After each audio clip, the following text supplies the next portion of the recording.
ఆ తర్వాత వెయిటర్ని పిలిచి, ఈరోజు చాలా స్పెషల్ గెస్ట్లు వచ్చారు, ఈ మీటింగ్ మెమరబుల్గా ఉండాలి, అందుకే అన్నిటికంటే ఖరీదైన డ్రింక్ అండ్ డిష్ తీసుకొచ్చి సర్వ్ చేయి అని ఆర్డర్ వేశాడు. ఓకే సార్ అని చెప్పి అక్కడి నుంచి ఫాస్ట్గా వెళ్ళిపోయాడు వెయిటర్. వెల్కమ్ బేటా, నీ ఐడెంటిటీని ఇక్కడ దాచాల్సిన అవసరం లేదు, ఫ్రీగా ఉండు అని చెప్పాడు అక్రమ్. అభినవ్ సరే అని తలూపాడు. బాలరాజ్ మాత్రం అభినవ్ వైపు విచిత్రంగా చూశాడు.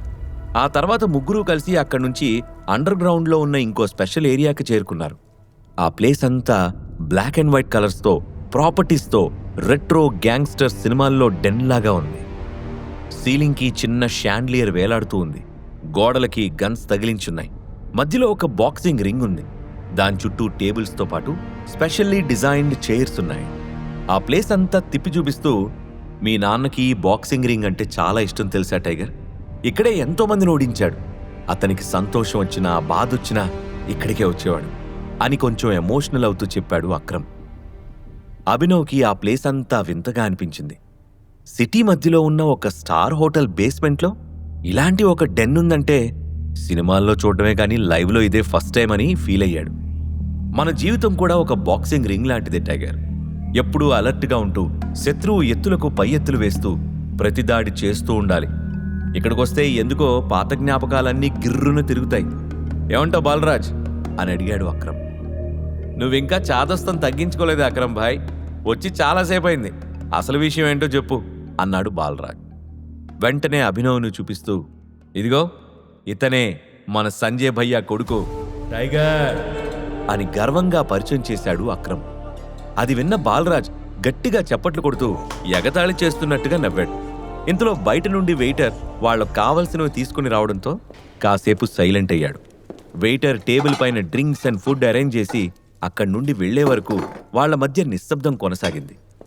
అతను వెళ్ళిపోయాక, ఎందుకు ఎగతాళిగా నవ్వుతున్నావు బాలరాజ్, ఇతనే మన Abhinav, our one and only tiger అని కాస్త ఎమోషనల్ అవుతూ చెప్పాడు అక్రమ్. ఐఎమ్ సారీ అక్రమ్ భాయ్, నాకు నవ్వు ఆగడం లేదు అని కష్టంగా కంట్రోల్ చేసుకుంటూ వైన్ సిప్ చేశాడు బాలరాజ్. అతను సిప్ చేస్తూ ఉంటే అతని వైన్ గ్లాస్లో నుంచి ఆపోజిట్లో కూర్చున్న అభినవ్ కళ్ళు వేటకెళ్లే పులి కళ్ళలాగా కనిపిస్తున్నాయి.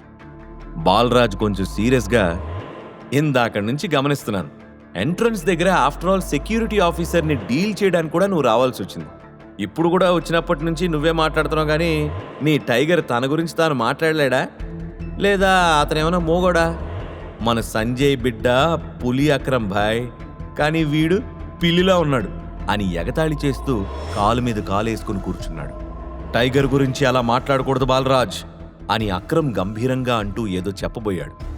కానీ అభినవ్ అతన్ని ఆపి, సభాష్ బాలరాజ్, నీ ధైర్యం నాకు నచ్చింది. నువ్వు పవర్ఫుల్ వ్యక్తివే కావచ్చు, కానీ ఎప్పుడూ ఎదుటి మనిషిని తక్కువ అంచనా వేయకూడదు.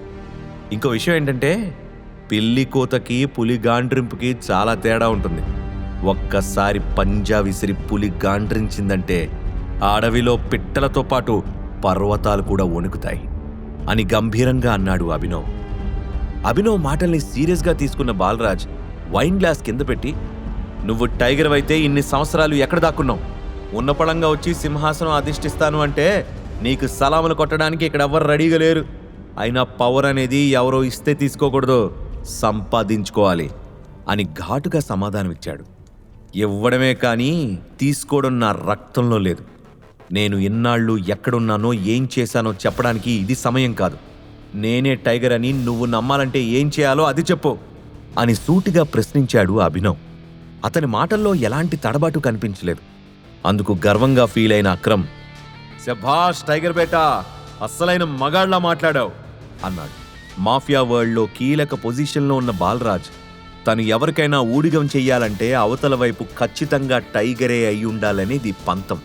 అందుకే తడుముకోకుండా, బస్తీమే సవాల్ రా బుట్టోడా, నేను కొలిచే బల్కంపేట ఎల్లమ్మ తల్లి సాక్షిగా చెప్తున్నా, నువ్వే టైగర్ అని నేను నమ్మాలంటే నాతో ఫైట్ చేసి నన్నోడించు అని సీరియస్గా అన్నాడు బాలరాజ్. అది చూసి కంగారు పడిన అక్రమ్, ఏం మాట్లాడుతున్నావు బాలరాజ్, తను అంటూ ఏదో చెప్పడానికి ప్రయత్నించాడు.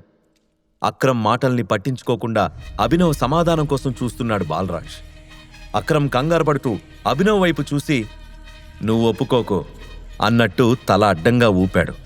అభినవ్ చిన్న స్మైల్తో టేబుల్ మీద ఉన్న గ్లాస్లోని డ్రింక్ ఖాళీ చేసి, ఛాలెంజ్ యాక్సెప్టెడ్ బాలరాజ్, వేట కోసం ఈ టైగర్ రెడీ అని భుజాలు తిప్పాడు.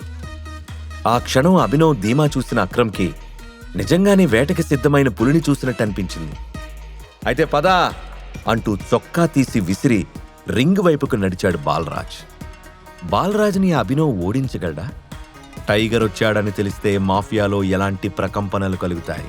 ఈ ప్రశ్నలకు సమాధానాలు తెలుసుకోవాలంటే నెక్స్ట్ ఎపిసోడ్ వినాల్సిందే.